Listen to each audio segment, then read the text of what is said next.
Well, we can start off kind of talking about your home life, and how it led you to here.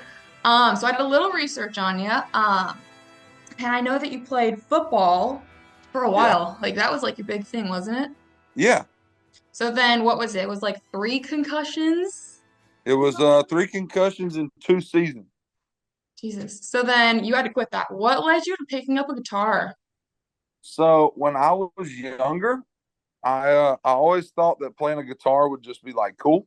Hmm. I mean, I just always thought like it was something that was cool Yep. to do. And then so when I was like 15 or 16, my mom it was right around like it was like actually like now, like this time of year. And we were sitting there, and my mom was like, "What do you want for Christmas?" Like, I need something to put on the list. And we were watching TV, and at the time, Keith Urban had a 30 songs in 30 days package that came with like a guitar and all Hmm. the DVDs and stuff. And it popped up as like a commercial on TV. And I was like, "Give me that." Guitar. Oh Yeah, I was like, no. "Give me one of those." And she Yeah. was like, "I'll get it, but you can't put it in the closet. Like, you can't just like get it and then Hmm. never use it." I was like, "Yeah, I would never do that." Well, she bought it. I played it for like 3 days after Christmas, put it in the closet, didn't Closet. touch it for like 3 years. So Interesting. yeah, when I was back in college, or when I was in college, first year, second year, somewhere around like all in the middle of the concussions and everything like that, I took it with me to college. Mhm. And I was like, I should learn how to play this thing. And I started piddling on it, and then I went through the whole concussion thing, and then I had a little bit of time where I didn't have anything else to do. Mhm. And it became something that was kind of therapeutic to me, like learning how to play. And then once I learned how to play, like just learning new songs and just sitting down spending time with it was one of those things that's like I could do it anytime I needed to or anytime I wanted to, Yeah, it's just kind of there for you. Yeah. it was just there. And so I started spending a lot of time with it, and I learned a good bit. Started writing some songs and stuff, just playing, just for friends. You just Then self-taught yourself everything? self-taught. So I went through the Keith Urban stuff for a while, and then after that, I made the transition. It got a little bit complicated in his stuff, so I went to YouTube, and There I you go. self-taught from YouTube pretty much. Yeah, I get it. Okay, so what was the feedback like from people when you went from football to music? Because you grew up in what was it? Hazelhurst, right? Georgia? Hazelhurst. Yeah. Yeah. It was it was all right. Like, I mean, I think a lot of so we're from a small town. It's a real small town, and it's a real tight community. So it Mhm. was kind of fun because they supported me from home just because I was from home.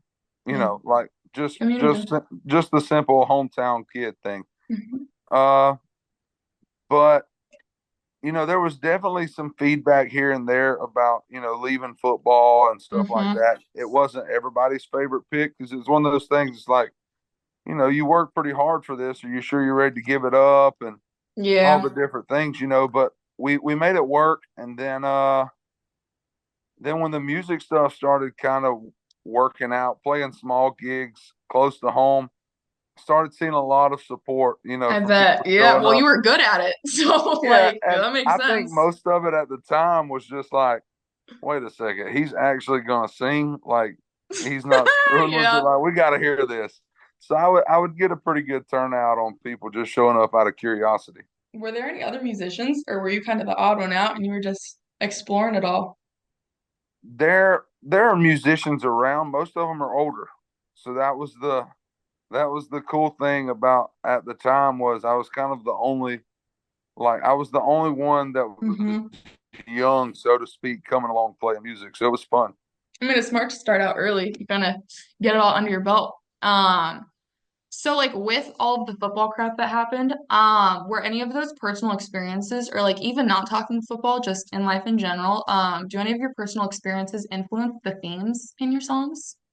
Absolutely. So that's one of my like now that I've been doing it for a few years and seen the impacts and the experiences of music, Hmm. now it's one of those things that like we try to write about stuff that we know about. Like we try to keep it. I feel like there's more Re- emotion that way yeah, too. it's more relatable. Like, Mm-hmm. 'cause if you're talking about something you have no idea about, then you're going to see that. But if you're talking Yeah. about something you've lived through, then the song automatically becomes more personal and it becomes Mhm. more relatable.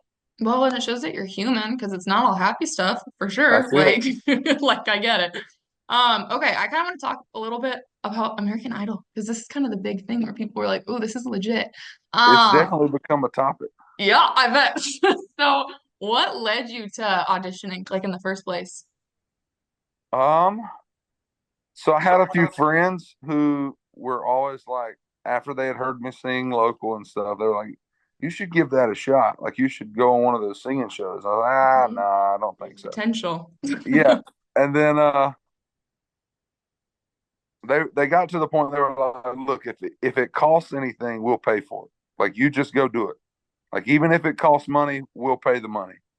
It's like, okay, okay. Well, then I never, still never made that like took it and ran with it. Hmm. But they reached out on social media, Instagram, and it was so they have like talent scouts now to where American the Idol does? Oh. yeah, so like they go out and watch like TikTok videos. If you're a Oh, singer, things like that, they'll go yeah. out, they'll reach out to you and see if you've ever like been on a show. They're looking for people. Yeah, so they came Nice. to me and we went that route, and I was like, all right, at this point, they've reached out to me Hmm. I owe it to my buddies to Roll give with it it. a shot. Yeah. So we rolled with it, and yeah, that's kind of how we wound up. I kept telling them, I was like, yeah, it's not gonna last long. Like they're not looking for someone like me. Well, All the things, and look then at you now. Yeah. I remember being at the finale, and I was standing there. It was just me and Abby, the last two, and I was like, Hmm. well, I reckon they showed me. So it was fun to be. It was a cool experience, Yeah. even for me on that level of things. Well, with like the initial audition, did you expect that? Because I watched that A- and that was like intense, the reactions from everybody. Absolutely not. I did not expect Yeah. that at all. Um, well, so what was it like working with them and receiving the feedback from such like high profile figures? It was really cool because they took it on a personal level. They Mhm. really did. They offered advice from their personal standpoint, and that made it really, really cool because, like, I mean, you're talking about Luke and Lionel and even Katie. Katie's from a completely different Different perspective, I guess you opinion. would say. Yeah. But even her advice was really cool because you got to see how each one of them thought through each individual thing that came up. You got to see how they processed it. And when they would give you advice, like even off camera, they would give you, if they give you advice, they would tell you, they would be like, hey, so you see this and X and Y, and that's why Hmm. we think it should be, this is why we think you should do this. And it's like, oh, okay. So you see them put the dots together, Hmm. and then it just helps you going forward because then you start seeing situations that way. Yeah. You start processing things kind of like they do from a professional standpoint. I mean, I bet like they showed you stuff that you couldn't really see yourself and they've been through it before. So That's that's super right. cool. How would you say that your time on American Idol shaped you as an artist? I think it took a product that was already existent, and I think it just polished it. I mean, I think that's exactly what it's supposed to do. I think it's just supposed to add a little bit of structure Yeah. and just polished it up. Well, it gave you a boost too, because like Absolutely. for sure. So with the show, were there any lessons or skills specifically that you learned that you're now carrying on, like with your career? So me being self-taught and completely, you know, green to the whole Hmm. business, being from a small town with no professional expertise close by, I was taught for the first time how to do like vocal warm-ups I mean, Mm, as simple as that. Like, but that's hmm. just something that like I still do now because I learned how to do it there, and I was like, wow, this actually makes a difference. So Yeah. now I try to do it every night. So when auditioning, you had a very specific image, I would say. Like you were a country singer, and you still are, but how do you balance staying true to yourself as an artist with with the appeal from the audience that or while still appealing to that audience, I guess, that you gained? Well, I think it's one of those things that and I've heard this a couple times, and I try to always keep this, and this is some more of that, like, I don't remember exactly who said it, but I just remember hearing it. Mm-hmm. But it was like, if you'll do it 100% authentic the first time, then the people who are attracted to that Mark, the first yeah. time, you can stay authentic the rest of your career. Mm-hmm. But if you fake it the first time just to get the following, and then you get tired of being fake and you have to go authentic, then you have to refine your whole entire following. Oh, You know that's what I mean? good. That's So good. That's so yeah. I think for me the biggest thing was, even the first time, even my song choices at the beginning, Mm-hmm. throughout the whole process, the storylines and all of the things, it was 100% real and it's authentic. And that's something that I try to be as much as possible, is authentic. Mm-hmm. Because if you're authentic from the start, then you can be that way your whole career, and you never have to worry about making a complete change halfway through and how people are going to respond to it. You can just carry on and be yourself. Yeah, it was 100% you from starting off. Looking back, is there anything that you wish you did differently at all? Ah, At all? at all? At all? Absolutely. I wish I would have started sooner. Yeah? And yeah, and that's the thing that we've started doing now. I found a company that builds guitars, Mhm. and I buy a lot of guitars from them, and we give one away to kids at shows. If it's an under 21 show, like if it allows kids to come into the venue, Really? then we pick a Oh, that's random kid awesome. out of the crowd to give a guitar Mm-hmm. away. We're fixing to give away 15, I think it is, at Christmas, to different organizations. But it's one of those things where, like, I just wish I would have started sooner. And Mm-hmm. if anyone in my family would have been musically inclined, I probably would have. There would have been an instrument laying around, but there wasn't one in my home. And so our goal now is to give a guitar to a kid and put a guitar in the home early, Yeah. and hope to see it pay off one day. So there was no one in your family that was like musically inclined. You just No did it all one. yourself. Yep. No one sings. No one plays instruments. God, that sounds so hard. But you did it. We try. Um, We so like with those challenges that I mean obviously would have come with all of that, what was the biggest challenge with like whether it was the music industry, or like even the audition process? Because I'm sure that would have been that had to be super hard too. I think the biggest challenge was, we so from the time we went to Hollywood for the live shows, Hmm. we stayed in LA for about 10 weeks on Hollywood Boulevard in a hotel. And I think that was probably the hardest part for me. But what's cool is I used that opportunity to write a song, and we're going to release it in January. Well, you had 10 weeks. I'm sure. Oh my God. Okay. Talk to us about this song. I don't know if we can include it. I don't know that we're announcing it yet, but Hmm. it's a song called Shithole Called LA. Love it. And it pretty much I just talks love about it. all the bad parts of LA. Yeah. Well, small town Georgia kid, like LA's kind of a world Oh, it's change. it's a So nightmare. I think I've been like once, but I never experienced it like industry experienced it. I was like a little kid walking around, and even then, it was intense. Yeah. Um, so we can talk about you said this song is coming out. We don't have to talk about that specifically. But looking ahead, how do you see your music evolving over these next few years? That's the cool part about it. And that goes back to the authentic thing. I think it'll evolve in some way. I'm not exactly sure how, but Yep. it'll be kind of however my life goes.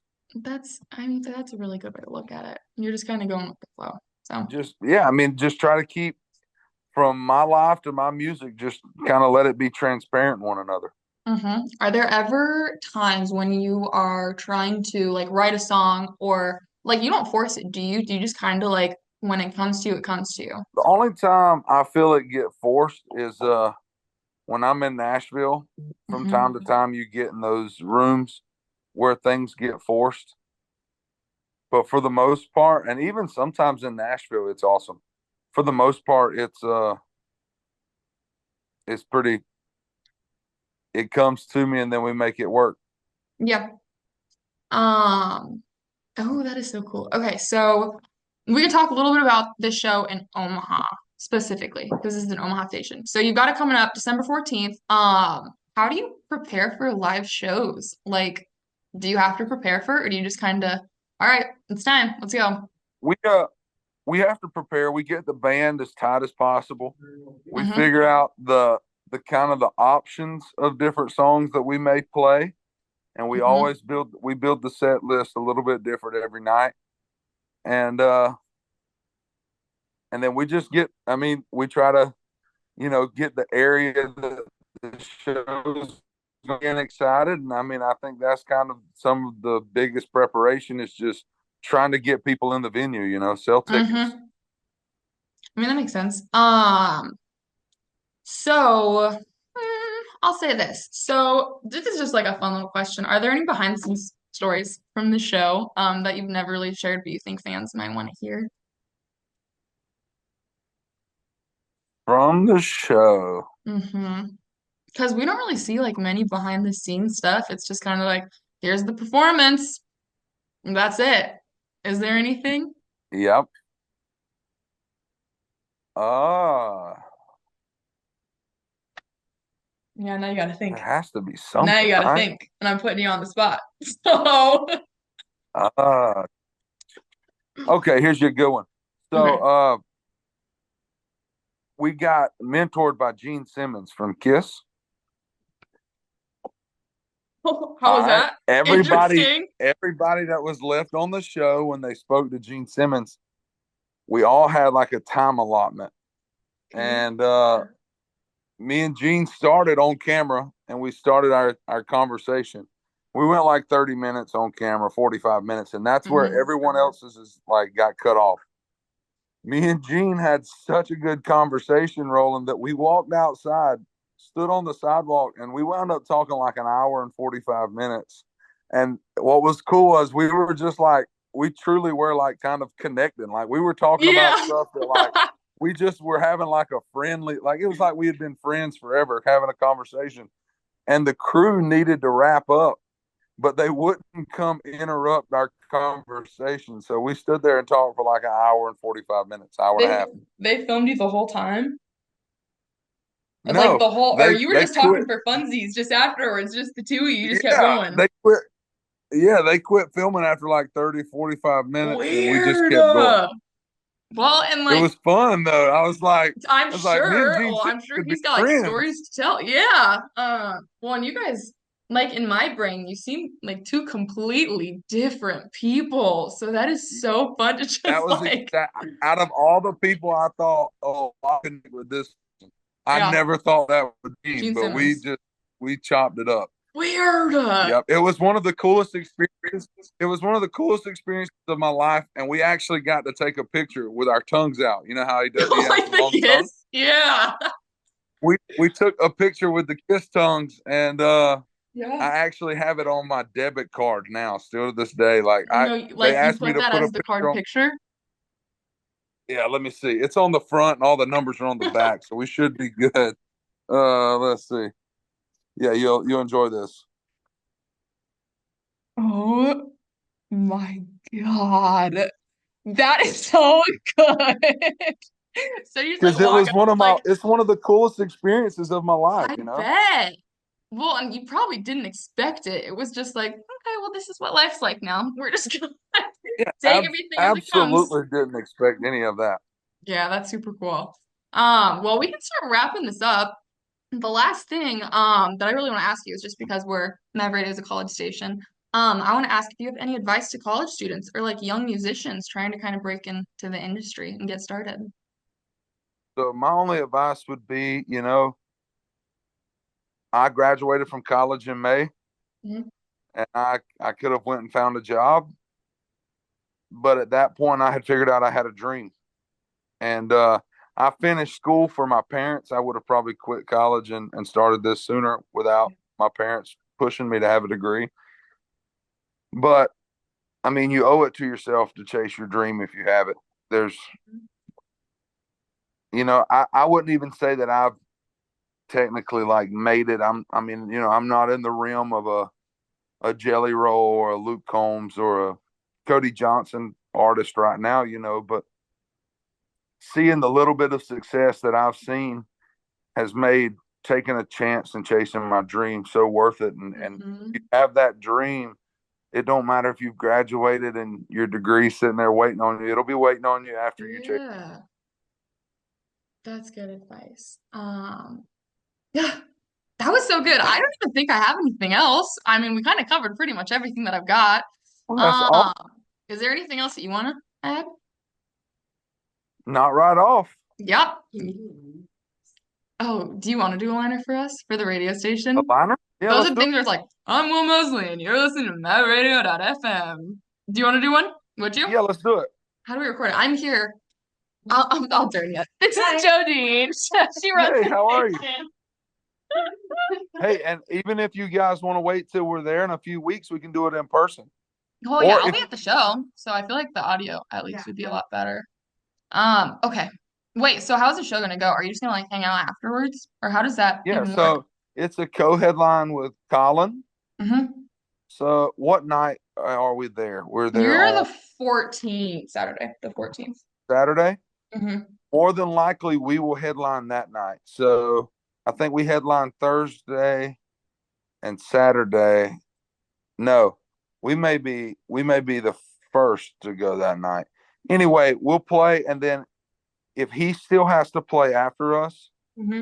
we will wait to come out front until he's finished to keep from drawing attention from his show. Okay. But as soon as both of us have finished the shows, we'll go to the merch table and we will sit there until every person in the building has left. If they're in line, we'll wait to get through every one of them. But like you guys, you'll have a crew pass. You'll have Well, yeah, we'll a have like laminate. media stuff Come too. hang out So. backstage before the show. Oh, this is so exciting. Okay. We'll have a good time. Yeah, I've never been